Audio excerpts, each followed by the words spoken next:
नमस्कार मित्रांनो, तू ही रे माझा मित्र मालिकेच्या आजच्या भागामध्ये आपण पाहणार आहोत की डॉक्टर अर्णवला म्हणत असतात की यांची तब्येत खूप नाजूक आहे. यांच्या शरीरामध्ये व्हायटमिन डिफिशियन्सी आहे.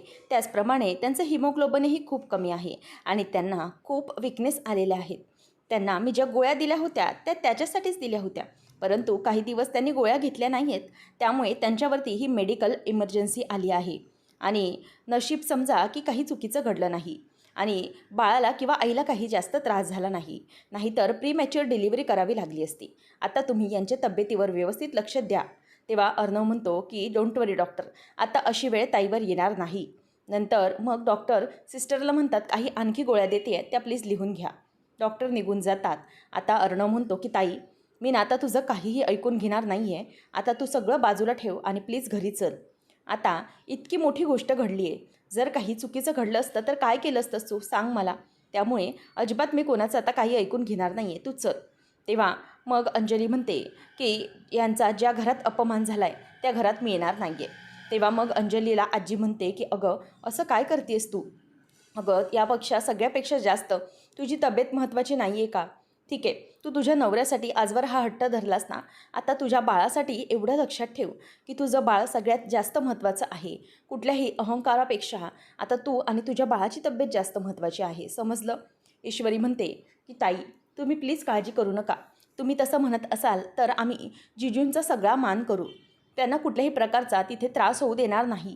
त्यामुळे प्लीज तुम्ही चला.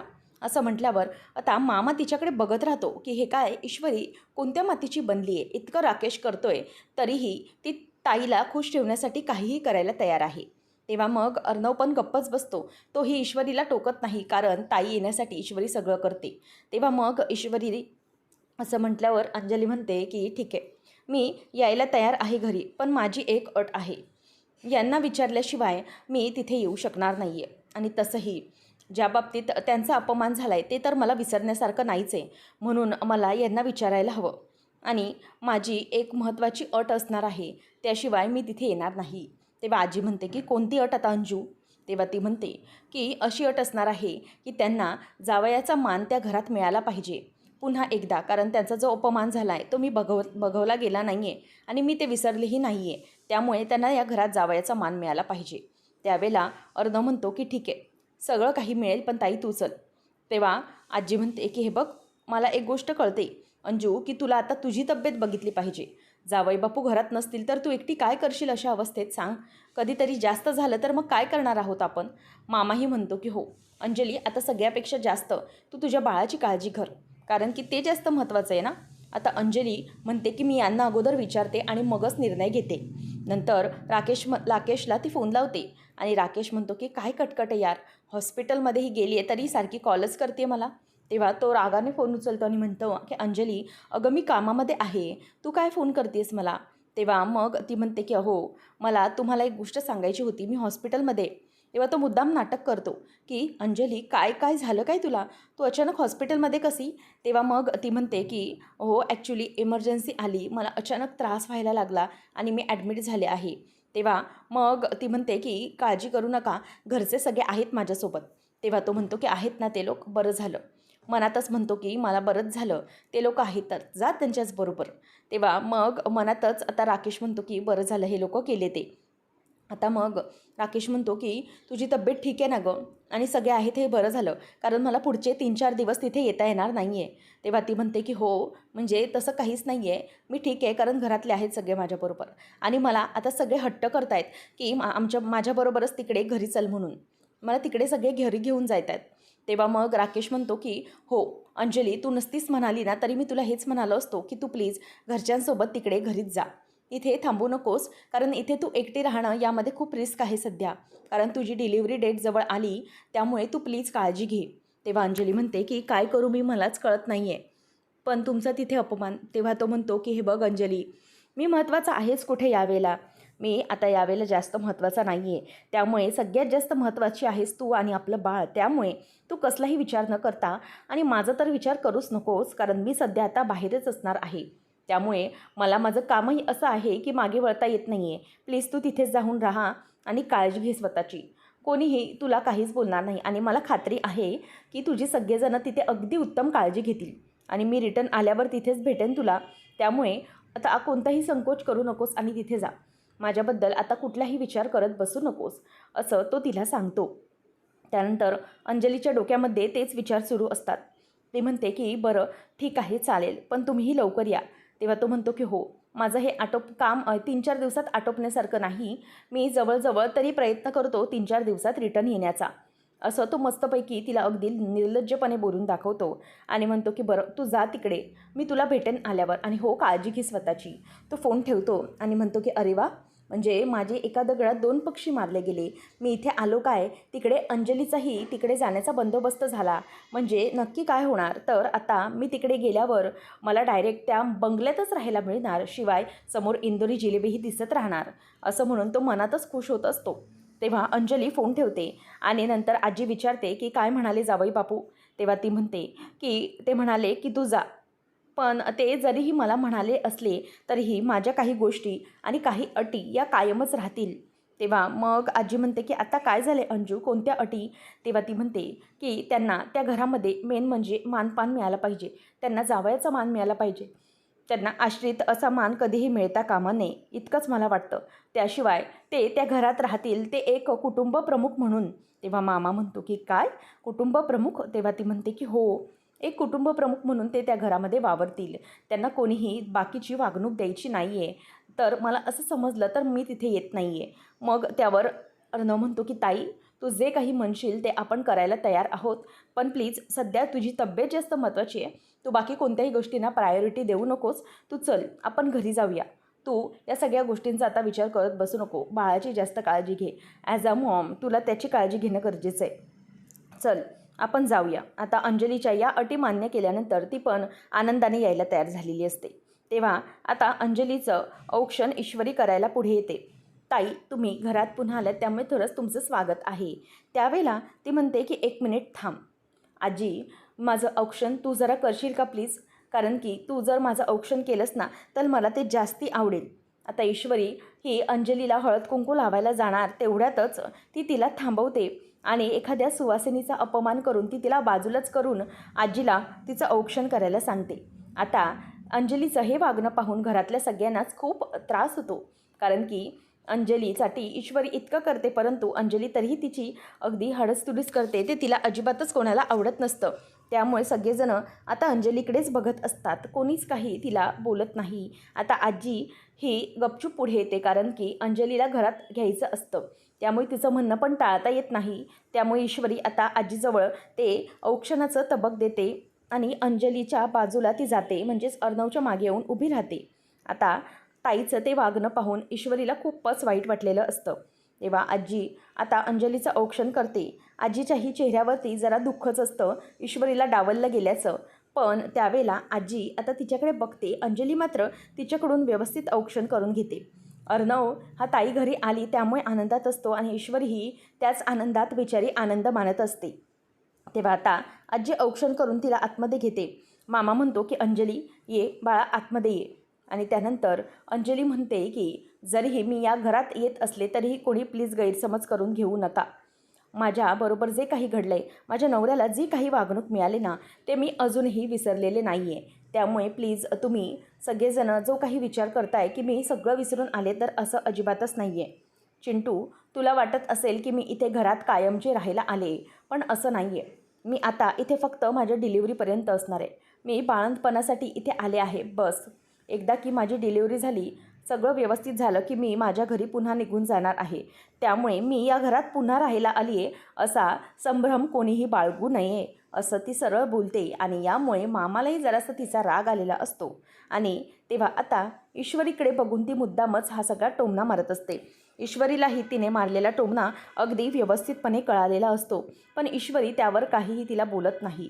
नंतर मग अर्णव म्हणतो की ठीक आहे ताई, अगं तू आधी आतमध्ये तर ये. आजी पण म्हणते की हो अगं अंजू, आत ये आधी, मग आपण नंतर काय ते पुढे बघूया, तू आता आत ये आधी, असं म्हणून ती तिला आत घेते. ईश्वरीला हे ताईचं वागणं ऐकून खूपच वाईट वाटतं आणि तिला त्याचा त्रास होत असतो. अंजलीला सगळेजणं घेऊन जातात, पण ईश्वरी मात्र अजूनही तिथेच उभी असते. तिला खूप रडू कोसळलेलं असतं. आता सगळ्यांसमोर कशी थांबू याचा विचार तिच्या डोक्यात येतो. अंजली इतकी मोठी असतानाही ती ईश्वरीला उगाचच दुखावते आणि नंतर ईश्वरी स्वतःच्या रूममध्ये येऊन रडायला लागते. कारण तिला तिथे खाली थांबून सगळ्यांसमोर मन मोकळं करणं जमत नसतं. ती वर येते आणि ढसाढसा रडू लागते. आणि अंजलीने तिचा औक्षण करताना जो काही अपमान केला ते तिला सारखं आठवत असतं आणि त्यामुळे ती खूपच वाईट वाटून घेत असते. मी इथे आली याचा अर्थ मी इथे कायमची आले असं नाही, असं सगळं ती स्वतःलाच बोललेलं आठवत असते. आणि तेवढ्यात अर्णव तिथे येतो आणि तिला आवाज देतो की मिस इंदौर, तू इथे काय करत आहेस? तेव्हा ईश्वरी मात्र गप्प होते. ती पुढे काहीही बोलत नाही. नंतर तो म्हणतो की मिस इंदौर, मला सांगा तू इथे का आली आहेस? तेव्हा ईश्वरी म्हणते की काही नाही, असेच आले इथे मी. तेव्हा तो म्हणतो की बरं ठीक आहे, मग आता अंजलीताई आली आहे घरी, सगळं काही व्यवस्थित होईल, तू काळजी करू नकोस. पण मला सांग मिस इंदौर, तू तुझ्या गोळ्या घेतल्यास का? तेव्हा ती मनातच म्हणते की 12 खेडेर विसरूनच गेली मी. तेव्हा तो म्हणतो की काय झालं, तू घेतल्यास का तुझ्या गोळ्या? तेव्हा ती म्हणते की हो हो सर घेतल्यात, मी माझे सगळे डोस घेतलेत. तेव्हा मग अर्णव म्हणतो की अच्छा. आता तो मागे वळून बघतो तर तिच्या त्या सगळ्या गोळ्या तशाच्या तशा टेबलवरती पडलेल्या असतात. अर्णव म्हणतो की हे काय मिस इंदौर, तू गोळ्या कुठे घेतल्यास? सगळ्या गोळ्या तशाच आहेत. तेव्हा ती म्हणते की हो, त्याचं काय झालं ना की आपण हॉस्पिटलमध्ये गेलो होतो ना, दुपारी ताईबरोबर होतो, त्यांना डिस्चार्ज वगैरे मिळणार होता, त्यासाठी मी सगळंच अगदी विसरून गेले होते. म्हणजे गोळ्या वगैरे घ्यायला सगळंच विसरलेले होते. तेव्हा आता तो म्हणतो की अच्छा, म्हणजे हॉस्पिटलमध्ये गेलो हा बहाणा होता का? मग आता तू गोळ्या घ्यायच्यास. तेव्हा ती म्हणते की सर आता कुठे घेऊ मी या गोळ्या, आणि या गोळ्याने ना मला खूप झोप येते, त्यामुळे मला नको आता या गोळ्या. तेव्हा अर्णव म्हणतो की झोप, मग तसंही डॉक्टरांनी तुला या गोळ्या आराम करण्यासाठीच दिलेल्या आहेत, कामं करण्यासाठी नाही. त्यामुळे गोळ्या घेऊन तुला रेस्टच करायची आहे, समजलं? आणि म्हणून आत्ताच्या आत्ता तुला या गोळ्या घ्यायच्यात. ईश्वरी म्हणते की सर नको, अहो त्या गोळ्या ना खरंच खूप कडू आहेत, मला ना नको वाटतात अगदी त्या गोळ्या, कडू कडू लागतात. तेव्हा अर्णव म्हणतो की अच्छा, मग तुला या डॉक्टरांनी काही मिठाई घालून द्यायची होती का काय? मिस इंदौर चल लवकर गोळ्या खाऊन घ्यायच्या, तू तर गोळ्यांच्या बाबतीत अगदी लहान मुलांचे वर्तन वागतेस, चल लवकर खा या गोळ्या. तेव्हा ईश्वरी म्हणते की सर नको, मला या गोळ्या बघूनच आता ना नींद यायला लागली आहे. तेव्हा तो म्हणतो की मला काहीच माहिती नाही आहे, तू पहिले या गोळ्या घ्यायच्यास, तुझे डोस तू चुकवायचे नाही आहेस, मला माहीतच होतं, जरा काही झालं की तू लगेचच गोळ्यांना रामराम ठोकतेस, घे गोळ्या घे गपचूप. तेव्हा ईश्वरी आता त्याच्याकडे बघते. अर्णव तिच्यावर चिडत असतो आणि मग तिला म्हणतो की ठीक आहे, आधी या गोळ्या घे, मग तुला आपण काहीतरी गोड देऊया. असं म्हटल्यावर आता ईश्वरी त्याच्याकडे बघतच राहते. आणि नंतर मग अर्णव म्हणतो की काय मिस इंदौर, अशीच किती वेळ बघत राहणार आहेस माझ्याकडे, चल लवकर गोळ्या संपव. ईश्वरी म्हणते की सर ठीक आहे. तेव्हा आता तो तिच्यावर ओरडतो आणि म्हणतो की आता खातेस की नाही, की कोंबू तोंडात तुझ्या गोळ्या? तेव्हा आता ईश्वरी त्या गोळ्या पटकन तोंडात घालते आणि पाणी घटघटघट पिऊन घेते. अर्णव म्हणतो की येस, व्यवस्थित पाणी पी, म्हणजे त्या गोळ्या आतमध्ये बरोबर जाणार. तेव्हा मग ईश्वरी त्याला विचारते की सर आता माझ्या गोळ्या खाऊन झाल्या आहेत. मग अर्णव म्हणतो की सो वॉट? तेव्हा ईश्वरी म्हणते की सर आता माझ्या या गोळ्या खाऊन झाल्यात, तुम्ही मला काहीतरी गोड देणार होतात ना, मग काय गोड देणार आहात मला? तेव्हा आता ईश्वरी ही तोंड गोड करणार असं विचारल्याबरोबर अर्णवला काय बोलावं काहीच कळत नसतं. ईश्वरी मुद्दाम अगदी चावटपणे त्याला तो प्रश्न विचारते. अर्णव तिच्याकडे बघतच राहतो. दोघंही एकमेकांच्या डोळ्यामध्ये आता बघतच राहिलेले असतात. ईश्वरी आता डोक्याला हात लावते आणि म्हणते की सर काय झालं, तुम्ही लाजलात कशाला? आणि तो म्हणतो की अर्णव सर, म्हणजे मला असं विचारायचं होतं की तुमचं तोंड गोड कसं करू, म्हणजे तुम्ही मला काहीतरी गोड देणार आहात का? आता अर्णव म्हणतो की हो यस देतो मी, असं म्हणून तो तिथून निघून जातो. आता राकेश मात्र मस्तपैकी शॉपिंग करून आलेला असतो आणि गोव्याला मस्तपैकी लोळत पडलेला असतो. तेवढ्यातच तिथून आता वेटर येतो आणि तो मस्तपैकी लोळत पडलेला असतो. आणि त्या वेटरला आता चहा देताना पाहून राकेश म्हणतो की हे काय, मला तर वाटलं की इथे गोव्याला आलो आहे म्हणजे चहाच्या ऐवजी डायरेक्ट तू काजूची फेणी बिनीच आणून देशील की काय? तेव्हा तो वेटर त्याच्याकडे हसतच बघत राहतो आणि निघून जातो. तितक्यातच आता रिया त्याच्याकडे येते आणि त्याला जवळ चिपकून अगदी मिठी मारते आणि म्हणते की Sarvesh, I am so so happy, मला खरंच इथे येऊन खूप बरं वाटलं आहे, इतकं फ्रेश व्हायला झालं आहे ना, खूप छान वाटतं आहे. तेव्हा तो म्हणतो की येस मला पण तसंच वाटत आहे, खूप छान वाटतं आहे मला, इतकं फ्रेश वाटतं आहे ना, बऱ्याच दिवसानंतर आपण असं कुठेतरी आलो आहे ना. तेव्हा आता तो पटकनच तो काचेचा कप घेतो आणि चहा प्यायला लागतो आणि म्हणतो की खरंच आपण मस्तपैकी इथे रिलॅक्स करूया. त्याच वेळेला ती आता त्याला म्हणायला लागते की सर्वेश, तुला माहिती आहे का मी काय काय विचार केला आहे तो, खरंच मी ना आता आपल्या दोघांच्याही आयुष्याबद्दल स्वप्न पाहायला लागली, आपल्या पुढच्या आयुष्याची. असं म्हटल्यावर आता राकेशच्या लक्षात येतं की नक्की हिचा काय प्लॅन आहे. आणि राकेशही तिला आता अगदी काहीच नकार देत नाही. नंतर मग तिथे अंजलीला भूक लागलेली असते. ती म्हणते की हे काय, इथे तर काहीच नाही आहे, मला खूप कडकडीची भूक लागली आहे आणि खायलाच काही नाही आहे, काय बघू मी आता. त्यामुळे ती आता तिथे किचनमध्येही जाते आणि सगळे भांडी बघते, तर तिथे कशातही काहीच शिल्लक राहिलेलं नसतं, अन्नच नसतं. ती म्हणते की आता काय करू मी, म्हणजे काहीच नाही आहे खायला. बहुतेक हे जे वरचे डबे आहेत ना, तिथे काहीतरी खायला असेल, बघते मी. असं म्हणून ती आता वर चढत असते. त्यात तिथे तिला अर्णव बघतो आणि म्हणतो, एक मिनिट ताई, हे काय करतेस तू? अगं असं वर वगैरे कशाला चढतेस, तुझी कंडिशन कशी आहे माहिती आहे ना तुला. तेव्हा ती म्हणते की मला काहीतरी खायला पाहिजे होतं म्हणून मी वर चढत होते. तेव्हा तो म्हणतो की मला आवाज द्यायचा होतास ना. ती म्हणते की त्यात माझ्यासाठी काही नवीन नाही आहे, मी माझ्या घरी राहायचे तेव्हा मला असंच काम करावं लागायचे एकटी असताना. तेव्हा तो म्हणतो की हे बघ ताई, आता तू या घरात एकटी नाही आहेस, समजलं. आणि हे घर तुझं आहे, त्यामुळे तू फक्त हुकूम करायचा की तुला काय हवं आहे, काय झालं आहे सांग मला. तेव्हा ती म्हणते की मला भूक लागलेली आहे, मी बघितलं तर काही नाही आहे घरामध्ये, मला आता भूक लागली. तेव्हा मग तो म्हणतो की बरं ठीक आहे ताई, तू इथे ये आणि जरा इथे बस, मी तुझ्यासाठी काहीतरी बनवतो, ओके. नाहीतर थांब जरा थांब, मी जाऊन मिस इंदोरला बघतो. तेव्हा आता तो तिला म्हणतो की हे बघ ताई, तू ना तिथे अजिबात काही करायला जाऊ नको, समजलं. तुला आरामाची जास्त गरज आहे आणि त्यामुळे तू इथे येऊन आराम करायचं, समजलं. तुला जे काही हवं नको ते सगळं इथे बघितलं जाईल, तू उगीच नको ते काही करायला जाऊ नकोस, तू इथेच बस, जरा मी आलो लगेच. असं म्हणून तो तिथून निघून जातो आणि वरती ईश्वरीच्या रूमकडे जातो. तेव्हा अंजली मनातच म्हणते की झालं, जरा काही गरज पडली, जरा काही लागलं ते याला लगेच ईश्वरीच आठवते, तिच्याकडे जायला बघतो तो. तेव्हा मग ईश्वरीला तो उठवायला जातो आणि मिस इंदोर, मिस इंदोर असा आवाज तिला तो देत असतो. तेव्हा ईश्वरी पटकन कुशीला वळते आणि सर झोपू द्या असं त्याला बोलायला लागते. तेव्हा मग आता अर्णव म्हणतो मिस इंदोर. तेव्हा लक्षात येतं त्याच्या की ईश्वरीला गाढ झोप लागली आहे, गोळ्यांमुळे ती गाढ झोपली आहे. मग तो विचार करतो की नको, मिस इंदोरला झोपू दिलं पाहिजे, तिला उठवून काहीही पॉईंट नाही आहे. त्यामुळे मग आता ईश्वरी झोपलेली असताना अर्णव विचार करतो की मी जाऊन काहीतरी बघतो. आता ती झोपते आणि मग अर्णव खाली येतो आणि विचार करतो की काहीतरी केलं पाहिजे. ईश्वरी मात्र अजिबातच, पुन्हा एकदा तो येतो आणि हलायला तयार नसते. त्यावेळेला तो म्हणतो की इट्स ओके, जाऊ दे, मिस इंदोरला आराम करू दे, मीच बघतो ताईसाठी काय हवं नको ते. म्हणूनच आता तो ताईला उठवण्यासाठी म्हणून, म्हणजेच ताईला काहीतरी बनवून देण्यासाठी म्हणून निघालेला असतो. तो म्हणतो की ताई जाऊ दे, एक काम करतो, मीच ना तुझ्यासाठी काहीतरी स्पेशल बनवतो. तेव्हा मग ती म्हणते की राहू दे रे, तू कशाला बनवतोस चिंटू. तेव्हा मग तो म्हणतो की का, मी का नको, अगं माझ्या हातची टेस्ट तर एकदा करून बघ, तुला मी काहीतरी एकदम बेस्ट खायला बनवून घालतो, म्हणजे तुला बरं वाटेल, थांब मी बनवतो तुझ्यासाठी. तेव्हा ती विचारते की काय रे चिंटू, तू ईश्वरीला बोलवायला गेला होतास ना, पण ती आली नाही खाली, म्हणजे तिने यायला नकार दिला आहे का. तेव्हा तो म्हणतो की नाही अगं तसं काही नव्हतं, मी तुला सांगतो काय झालं. आता तो तिकडे गेल्यानंतरचा ईश्वरीचा सगळा किस्सा सांगतो. ईश्वरी अगदी गाढ झोपलेली असते, औषधांच्यामुळे ग्लानी आलेली असते, म्हणून तिची गाढ झोप लागलेली असते. तेव्हा आता अर्णव म्हणतो की अगं त्याचं काय झालं की मी गेलो होतो रूममध्ये, पण ना मिस इंदोरने गोळ्या घेतल्यात, मगाशीच मी तिला गोळ्या घ्यायला सांगितल्या आणि त्या गोळ्यांमुळे तिला ना गाढ झोप लागली आहे, त्यामुळे ती गाढ झोपली आहे. मग मी म्हटलं की तिला त्रास देण्यापेक्षा मीच तुझ्यासाठी काहीतरी बनवतो, त्यामुळे थांब मी आता तुझ्यासाठी बनवतो, मी तुझ्यासाठी पटकन एक मिसळ बनवतो.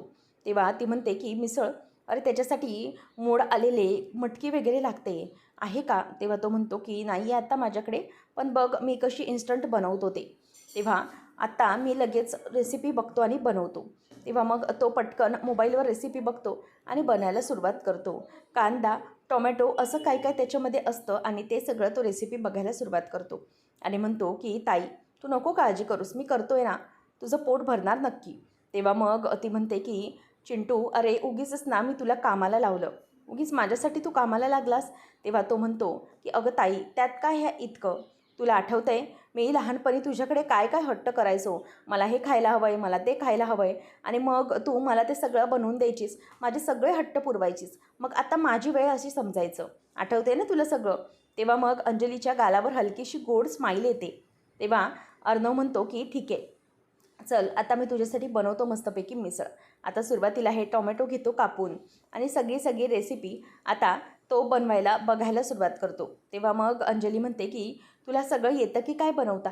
तेव्हा तो म्हणतो की नाही ताई, मला काहीच येत नाही, पण मी सगळं आता शिकून घेतो आहे, म्हणजे जर काही मला बनवायला लागलं तर त्यासाठी. तेव्हा आता अंजलीच्या मनातच विचार यायला लागतो. ती म्हणते की हे सगळं मुद्दामच ईश्वरीने केलं नसेल ना, मी तिच्यासोबत असं वागले म्हणून कदाचित ती वागली नसेल ना. तेव्हा मग अर्णव म्हणतो की ताई काय झालं आहे, तू असा का विचार करतेस? तेव्हा ती म्हणते की मी हाच विचार करते की तू ईश्वरीला इतकं बोलवायला जाऊनही ती उठली नाही, म्हणजे मला असं वाटतं की काहीतरी नक्की चुकीचं आहे. तेव्हा तो पुन्हा तिला तेच सगळं एक्सप्लेनेशन देतो आणि म्हणतो की ताई हे बघ, नको विचार करोस. तेव्हा मग ती मनात म्हणते की हा इतकं सगळी सारवासारव करतोय, म्हणजे मुद्दाम ती आली नसेल. तेवढ्यातच अर्णव आता ईश्वरी उठल्यावर रूमवर येतो आणि म्हणतो की मॅम हे घ्या तुमची अद्रकवाली चाय. आता ईश्वरी बघते आणि म्हणते की बापरे, किती वाजलेत आणि अर्णव सर तुम्ही आज चहा बनवलात? तेव्हा तो म्हणतो की हो मिस इंदोर, मी तुला चहा बनवून दिला, कारण तू खूप अगदी गाढ झोपली होतीस आणि मी तुला उठवायलाही आलो होतो.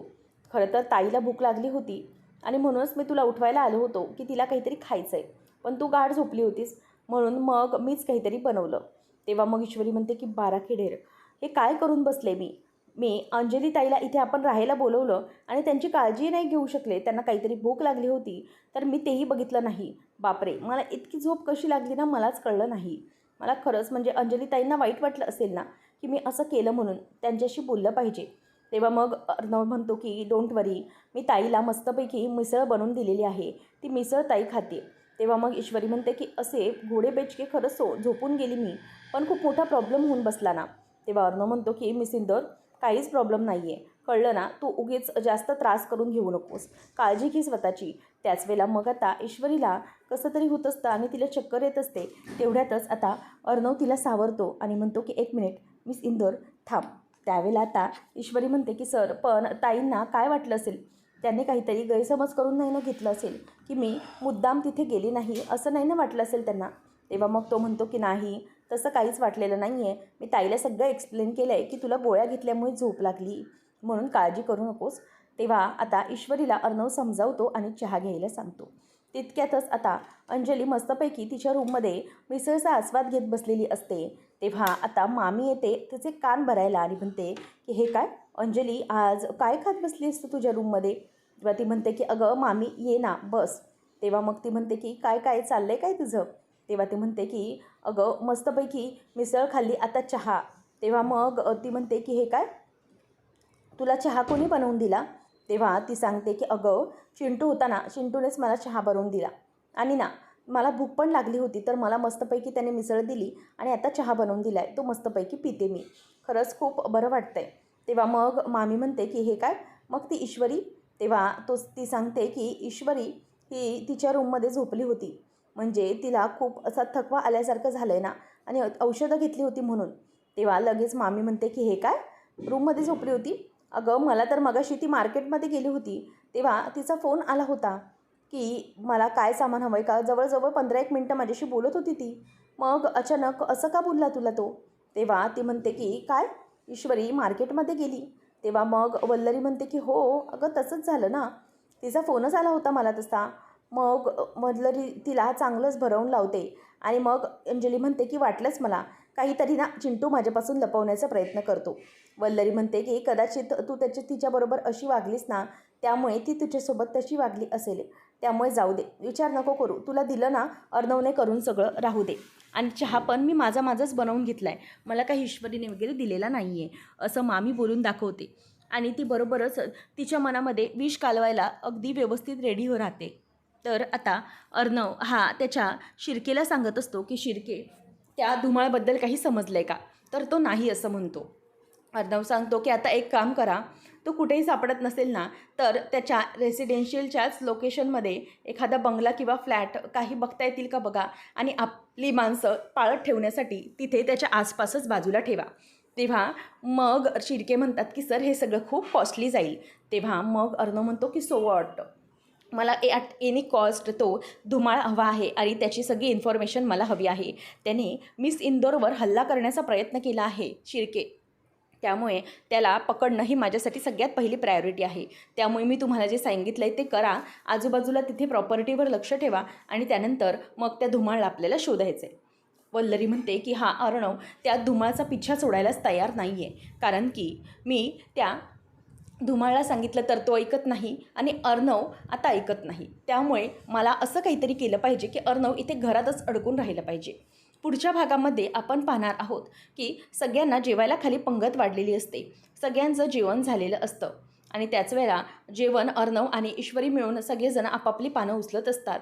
तेव्हा आता ईश्वरी तिकडची पानं उचलून घेत असते आणि अंजली तेवढ्यातच समोरून बाहेर येते. आणि अंजली आल्याबरोबर तिच्या लक्षात येतं की ईश्वरी अंजलीला जेवली का काही विचारतच नाही आणि सगळी पानं उचलत आहे. तेव्हा मग आता अंजलीचं वगैरे तिला वाटतं की ताट अंजलीचं असेल म्हणून ती उचलून ठेवत असते. आणि अर्णव रूममध्ये येतो तेव्हा तो बघतो की ताई पास्ता खाते. तेव्हा तो विचारतो की ताई हे काय, तू पास्ता का खात आहेस? त्यावेळेला मग ती म्हणते की मग काय करणार, मला भूक लागली आहे ना, मी जेवली नाही आहे तर मला हे खावंच लागेल. तेव्हा आता ईश्वरी म्हणते की हे काय ताई, तुम्ही जेवलेल्या नाही आहेत. तेव्हा मग अर्णव विचारतो की ताई तू जेवली का नाहीस? तेव्हा ती म्हणते की अरे चिंटू, या घरात काही वेगळेच नियम लागू झालेत ना, म्हणजे या घरात कोणी जेवलं आहे का हे विचारण्याची पद्धतही आता राहिलेली नाही आहे. कोण उपाशी आहे, कोणाचं जेवण झालं हे काही बघितलं जात नाही आणि हे बघितल्याशिवायच पानं उचलली गेली. मग मी काय करणार, मी कसं जेवणार ना, म्हणून मी हा पास्ता खात आहे. तेव्हा मग आता अर्णवला ती म्हणते की चिंटू, मला इथे आणताना असंच सांगितलं गेलं की काळजी घेतली जाईल, परंतु मला आता ते दिसून येतं आहे की तुम्ही सगळेजण बोलता एक आणि करता दुसरंच. त्यामुळे मला आता कोणावरही काही विश्वास राहिलेला नाही. आता मात्र ईश्वरीला धक्का बसतो. पुढे काय घडलंय पाहणं रंजक ठरेल. अशाच अपडेट्ससाठी चॅनल सबस्क्राईब